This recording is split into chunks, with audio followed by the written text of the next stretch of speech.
Shalom, shalom mtu wa Mungu, mahali popote ulipo ninakutakia amani, nakutakia faraja ya moyo kwa hii usiku ambako tumeelekea ndani.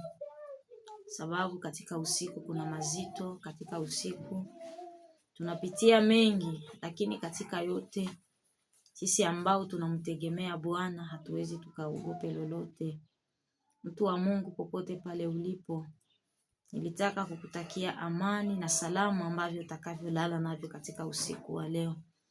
Na Mungu alitaka aseme na wewe kitu kimoja tu kwa hii usiku. Alitaka akuambie ya kuwa yeye ni mwenye haki. Hapajakuwa mwingine mwenye haki. Ingawa wanadamu wanaanza kumpatia mwanadamu sifa, wanashindwa kuzipatia yule aliyetuumba. Hayo yote yanamnungunikisha Mungu. Hayo yote hayakumrudishia utukufu Mungu wetu ambaye tulichagua kumtumikia. Tujue ya kuwa katika njia ambayo tuliyafata ni njia ambayo ni kufanya maamuzi mazito. Usipoamua, usipokuwa na hatua nzuri ya kuifanya maamuzi mazito na kuzikimbia dhambi na kujua kuziacha anasa za dunia, hauwezi ukajiwezee lolote. Mara kwa mara na muda kwa muda utarudi nyuma na utaanguka. Hata ungelikuwa na kiasi kia namna gani kia mali, na ukisema ya kuwa hizi mali nilizipata kwa mkono wa Mungu, usipompatia Mungu nafasi wa kuendelea tu kumsema katika midomo yako, na ijapokuwa haumheshimu, na ijapokuwa haumwekei tumaini, ila unamsema tu kwa midomo, ni kama vile unamdhihaki. Mwanadamu, fanya angalisho. Jua chochote ambacho umekuwa nacho ni Mungu alikupatia. Na ujue mali ulizo nazo kwa siku ya leo. Ikiwa umeanza kutembeza gari, ikiwa umeanza kula kama vile tajiri na ulikuwa maskini, yote yanatoka kwa Mungu. Mupe Mungu heshima zake, mupe Mungu yaliyo yake. Na kitu ambacho utampatia Mungu cha kipekee na cha lazima, ambacho Mungu anahitaji umpatie, ni heshima na kumtumainia yeye. Mtu unapobarikiwa kupitia mkono wa mtu, sio ule mtu ambao utakayerudishia yale mema, lakini ambao utakayerudishia mema wa kwanza ni Mungu. Na mema ambao utakayoyarudisha kwa Mungu, kitu kia kwanza ni kumheshimu Mungu. Kitu kia pili ni kunyenyekea mbele za Mungu. Kitu kia tatu ni kujua kuwa na muda ya kutafakari. Ninatoka wapi na wapi ninaelekea, na hapa nilipo nilifika kwa sababu ya nani? Ukijua ya kuwa hapo ulipo ulifika sababu ya Mungu, muinulie Mungu mikono ya shukurani. Mwambie Mungu natosha. Mwambie Mungu naenea. Hivi nilivyo si kwa ujanja wangu, bali ni kwa neema yako. Usiku wa leo ndugu yangu, ikiwa umekwisha kubarikiwa na Mungu, ikiwa Mungu amekwisha kukutimizia yale aliyokuahidi, usikose kumwambia asante. Usikose kumwambia Baba peke yako ndiye Mungu. Usiende ukaanze kuiabudu ingine miungu sababu ya kutaka kujiongeza. Usiende ukaanze kuwapatia wanadamu sifa za ulimwengu. Usiende ukawapatia wanadamu sifa za hapa ulimwenguni ambazo zitabakia hapa. Ukose kuzipatia yule ambaye anazistahili, ambaye atakupatia ufalme wake, ili kesho usije ukalie na kusaga meno. Sababu tutakapokumbuka habari za maskini Lazaro na tajiri alipoyaona na yamiliki mali, alijua ya kuwa amefika, alijua ya kuwa hakuna kile kitakachomtikisa.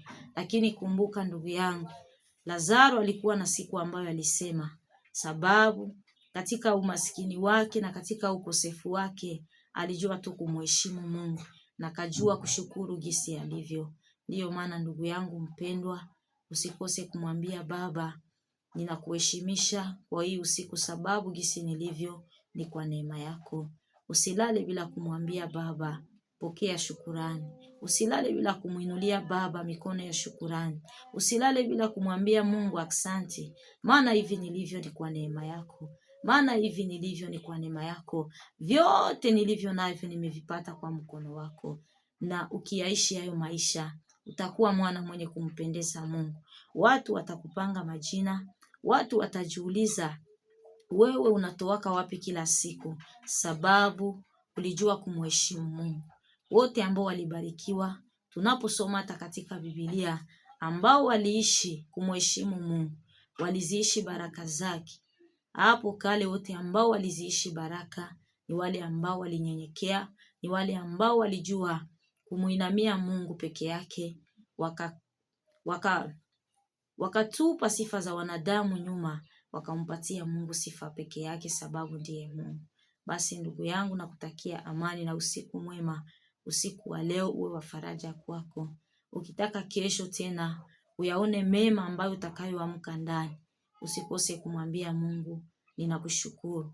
Usikose kumwambia Mungu, Baba, ninakupa nafasi ya kwanza katika maisha yangu. Ukimpatia Mungu nafasi ya kwanza katika maisha yako, yote utayaomba kwake utayaona. Hata kama uombi utakapoamka, kuna kile utakiona. Kesho yake tena utakapoamka, kuna kile utakiona. Kila siku Mungu atakuwa na changement ambazo analeta maisha yako, ambazo zitashangaza watu, na watu watajiuliza huyu ameenda kuzimu wala ameenda wapi. Katika yote ninakutakia kumheshimu Mungu tu, na umkumbuke yeye peke yake, na usiabudu mengine miungu isipokuwa Mungu aliyezifanya mbingu na nchi. Faraja na salama viwe kwako kwa usiku wa leo. Ulale ujue ya kuwa kulala na kuamka ni neema kutoka kwa Mungu, na umupatie Mungu nafasi ya kwanza kitandani mwako. Utakapoingia kitandani, ambia Mungu, ninakupa nafasi ya kwanza katika kitanda changu. Unaingia kwenye chumba cha watoto, ambia Mungu, ninakupa nafasi ya kwanza kwenye chumba cha watoto wangu. Unaingia kwenye chumba unapotaka kufanya kontrole ndani ya nyumba, sababu mzazi hawezi akalale bila kufanya kontrole ndani ya nyumba yake. Ingia kwenye chumba cha mafiga, mahali ambapo vitu vimepatikana, chakula kwenye depo. Ambia Mungu, ninakupatia tena nafasi ya kwanza hapa kwa hii depo, na utaona kile Mungu atakachokifanya. Yale yanayotusababisha kuzipokea baraka kwa gisi hatungelizipokea, na utusababishia ni sababu ya kushindwa kumpatia Mungu muda na wakati mu maisha yetu. Tunamwacha wa nyuma, tunaanza kuwapatia wanadamu sifa. Hata kama ungelipata kitu kwa kutoka kwa mwenzako mwanadamu, jua ya kuwa yule mwanadamu alikipata sababu Mungu alitaka.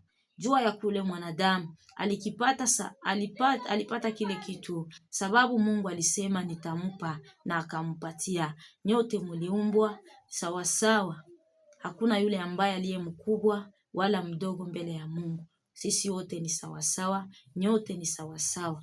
Lakini aliye mkubwa juu ya wakubwa wote chini ya jua ni Mungu peke yake, na ndiyo maana anastahili kuabudiwa, na ndiyo maana inatupasa kila wakati tumwambie Baba, chukua nafasi ya kwanza katika maisha yetu.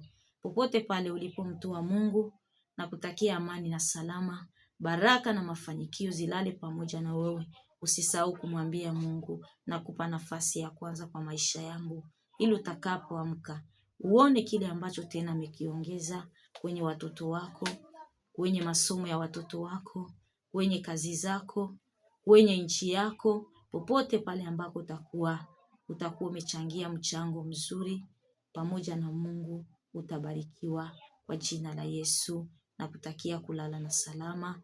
Baba aliye juu ya miungu yote akukumbuke na kubariki.